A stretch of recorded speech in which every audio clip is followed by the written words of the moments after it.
जय सद्गुरुदेव, जय पद शरणम। मेरे सद्गुरु की वाणी परम संत महात्मा यशपाल जी महाराज का प्रवृत्ति में निवृत्ति गृहस्थ धर्म का गीता सुधा भाष्य अध्याय 1 श्लोक 24 व 25। एव मुक्तो हृषीकेशो गुडाकेशेन भारत सेनयोरुभयोर्मध्ये स्थापयित्वा रथोत्तमम्। भगवान कृष्ण ने रथ को सबके बीच में ऐसी जगह लाकर खड़ा कर दिया है जहां से निद्रा को जीतने वाला गुडाकेश अर्जुन, जो सदा ही सावधान और सजग है, और कौरवों को भी जिसे जीतने की कल्पना नहीं करनी चाहिए, रण में आए सारे ही विपक्षियों को भली प्रकार देख सके। भीष्म द्रोण प्रमुखतः सर्वेषां च महीक्षितान् उवाच पार्थ पश्यैतान् संवेतान् कुरुनिति। यह दिव्य रथ दोनों सेनाओं के बीच में खड़ा है। भीष्म और द्रोणाचार्य सामने विद्यमान हैं और समस्त कौरव और उनके पक्ष में आए हुए संपूर्ण राजा सामने हैं। भगवान कृष्ण कहते हैं, हे अर्जुन, इन कौरवों को देखो। यह प्रायः सभी तुम्हारे वंश के तथा आत्मीय स्वजन ही हैं। इनको तुम अच्छी तरह देख लो। भगवान के ये शब्द अर्जुन के अंतःकरण में छिपे हुए कुटुंब स्नेह से उत्पन्न करुणा जनित कायरता प्रकट करने के लिए मानो बीज रूप हो गए हैं। ऐसा प्रतीत होता है कि अर्जुन को निमित्त मानकर लोक कल्याण करने के लिए स्वयं भगवान ने ही इन शब्दों के द्वारा उनके हृदय में ऐसी भावना पैदा कर दी है जिससे उन्होंने युद्ध करने से इनकार कर दिया है, और उसके फलस्वरूप साक्षात भगवान के मुखारविंद से त्रिलोक पावनी दिव्य गीता सुधा की ऐसी परम मधुर धारा बह निकली है जो अनंत काल तक असंख्य जीवों का परम कल्याण करती रहेगी। ओम। സദ്ഗുരുവിൻ്റെ സന്ദേശം. ഭഗവാൻ കൃഷ്ണൻ രഥം എല്ലാവരുടെയും ഇടയിൽ അങ്ങനെ ഒരു സ്ഥലത്ത് കൊണ്ടുവന്ന് നിർത്തി. അവിടെ നിന്നാൽ ഉറക്കത്തെ ജയിച്ച ഗുഡാകേശൻ അർജുനൻ, എപ്പോഴും ശ്രദ്ധയും ജാഗ്രതയും പുലർത്തുന്നവനും കൗരവർക്ക് പോലും അവനോട് വിജയം ആഗ്രഹിക്കാൻ കഴിയാത്തവനുമായ അർജുനന് അവിടെ നിന്ന് എതിർപക്ഷത്തുള്ള എല്ലാവരെയും നന്നായി കാണാൻ കഴിയും. ഈ ദിവ്യരഥം രണ്ട് സൈന്യങ്ങളുടെയും നടുവിലാണ് നിൽക്കുന്നത്. ഭീഷ്മരും ദ്രോണാചാര്യരും മുന്നിലുണ്ട്. എല്ലാ കൗരവരും അവരെ പിന്തുണച്ച എല്ലാ രാജാക്കന്മാരും മുന്നിലുണ്ട്. ഭഗവാൻ കൃഷ്ണൻ പറയുന്നു, അർജുന, ഈ കൗരവരെ നോക്കൂ. അവരിൽ മിക്കവാറും എല്ലാവരും നിങ്ങളുടെ വംശത്തിൽ നിന്നുമുള്ളവരും ആത്മീയ സജ്ജനങ്ങളുമാണ്. ഇവരെ നിങ്ങൾ നന്നായി നോക്കണം. അർജുനൻ്റെ ഹൃദയത്തിൽ ഒളിഞ്ഞിരുന്ന കുടുംബ വാത്സല്യത്തിൽ നിന്നും ജനിച്ച കരുണയിൽ നിന്നും ഉത്ഭവിച്ച ഭീരുത്വം വെളിപ്പെടുത്തുന്നതിനുള്ള ഒരു ബീജരൂപമായി ഭഗവാന്റെ ഈ വാക്കുകൾ മാറി. ജനങ്ങളുടെ ക്ഷേമത്തിനായുള്ള ഒരു ഉപകരണമായി അർജുനനെ കണക്കാക്കുന്നതിലൂടെ ഭഗവാന്റെ ഈ വാക്കുകൾ അർജുനൻ്റെ ഹൃദയത്തിൽ ഒരു വികാരം സൃഷ്ടിച്ചു. അവൻ യുദ്ധം ചെയ്യാൻ വിസമ്മതിച്ചു. അതിൻ്റെ ഫലമായി ഭഗവാന്റെ വായിൽ നിന്ന് തന്നെ 3 ലോകങ്ങളെയും ശുദ്ധീകരിക്കുന്ന ദിവ്യ ഗീതാമൃതത്തിൻ്റെ മധുരപ്രവാഹം പുറത്തു വന്നു. അത് അനന്തകാലം എണ്ണമറ്റ ജീവജാലങ്ങളുടെ ആത്യന്തിക ക്ഷേമം ഉറപ്പാക്കും.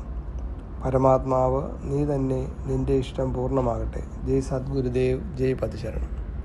जय गुरुदेव, जय पदशरणम. भगवान श्रीकृष्णाने रथ सर्वांच्या मध्यभागी अशा ठिकाणी आणला आहे की जिथून ज्यांनी झोपेला जिंकलेला आहे असा गुडाकेश अर्जुन, जो नेहमी सतर्क आणि जागरूक असतो आणि ज्याला कौरवांनीही जिंकण्याची कल्पना करूच नये, तो युद्धात आलेल्या सर्व विरोधकांना स्पष्टपणे पाहू शकतो. हा दिव्य रथ दोन्ही सैन्यांच्या मध्यभागी उभा आहे. भीष्म आणि द्रोणाचार्य समोर उपस्थित आहेत आणि सर्व कौरव आणि त्यांच्या समर्थनार्थ आलेले सर्व राजे समोरच आहेत. भगवान श्रीकृष्ण म्हणतात, हे अर्जुना, या कौरवांना पहा. जवळजवळ सर्वच तुझ्या कुळातील आणि जवळच्या नातेवाईकांचे आहेत. तू त्यांच्याकडे काळजीपूर्वक पहा. भगवानांचे हे शब्द अर्जुनाच्या हृदयात लपलेल्या कौटुंबिक प्रेमातून जन्मलेल्या करुणामय भ्याडपणाला प्रकट करण्याचे बीज बनलेले आहे.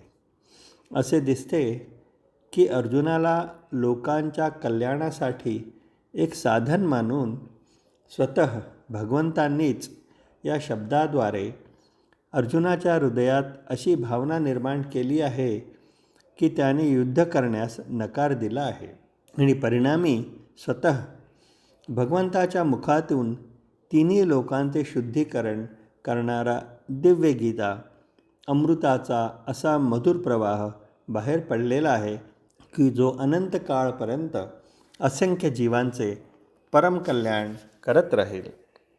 జయ గురుదేవ్, జయ పదశరణం. నా సద్గురు సందేశము గీతాసుధ పరసత్మహాత్మా శ్రీ యశపాజీ మహారాజు వారిచే ప్రతిపాదించబడిన ప్రవృత్తిలో నివృత్తి గృహస్థ మార్గంలో గీతాభాష్యం అధ్యాయము 1 శ్లోకం 24 మరియు 25. ఎవరైతే నిరంతరము జాగరూకుడై తెలివి కలిగి ఉంటాడో కౌరవులు కూడా ఎవరిని జయించగలమని ఉన్నతనైనా తలంచలేరో అటువంటి నిద్రను జయించిన వాడు గుడాకేశుడైన అర్జునుడు యుద్ధానికి వచ్చిన సమస్త విపక్షముల వారిని బాగా చూడగలిగేందుకు అనువైన ఇరు సేనలకు మధ్యలో స్థలములో శ్రీకృష్ణ భగవానుడు రథాన్ని నిలిపాడు. ఆ దివ్యరథము 2 సేనల నడుమ నిలబడింది. భీష్ముడు, ద్రోణాచార్యుడు ఎదురుగా సిద్ధంగా ఉన్నారు మరియు సమస్త కౌరవులు వారి పక్షాన వచ్చిన రాజులందరూ ఎదురుగా ఉన్నారు. అప్పుడు శ్రీకృష్ణ భగవానుడు ఇలా అంటున్నాడు, ఏ అర్జున, ఈ కౌరవులను చూడు. వీరందరూ ఇంచుమించు నీ వంశజులు మరియు ఆత్మీయులైన స్వజనులే. వీరిని బాగా చూడు. భగవాన్ నీ పలుకులు అర్జునుడి అంతఃకరణలో దాగి ఉండి కుటుంబ వాత్సల్యంతో ఉత్పన్నమయ్యే కరుణాజనిత పిరికితనాన్ని బహిర్గతపరచుటకు బీజమయ్యాయి. ఇది ఏ విధంగా ప్రఖ్యాతి చెందిందనగా అర్జునుడిని నిమిత్తమాత్రంగా చేసి లోక కళ్యాణార్థం సాక్షాత్తు భగవంతుడే ఈ మాటల ద్వారా అతనిలో అటువంటి భావన జనింపజేశాడు. దానిచే అతడు యుద్ధం చేయి నిరాకరించాడు. దాని ఫలస్వరూపంగానే సాక్షాత్తు భగవానుని ముఖారవిందం నుండి త్రిలోకపావని అయిన దివ్య గీతాసుధ అనేటువంటి అత్యంత మధురధార ప్రవహించింది. ఇది అనంతకాలం వరకు అసంఖ్యాక జీవులకు పరమ కళ్యాణం చేస్తూనే ఉంటుంది. పరమాత్మ నీవే ఉన్నావు, నీ ఇష్టమే నెరవేరాలి. జై సద్గురుదేవ్, జై పద శరణం. भगवान श्री कृष्ण रथ के ओय मध्य बिंदु पर लौ गेला, जतऽ से निद्रा पर विजय पाबऽ वाला सदिखन सजग रहऽ वाला अर्जुन, जे गुड़ाकेश कहाइत अछि आ जेकरा पर कौरव सैन्य विजय के स्वप्नो नहीं देख सकैछ, संपूर्ण विपक्षी राजा आ महारथी सबके नीक जकाँ देख सकै। ओहि दिव्य रथ के श्री कृष्ण दुनू सेना के बीच में ठाढ़ केलनि। ओतऽ भीष्म पितामह आ आचार्य द्रोण स्वयं विद्यमान छथि।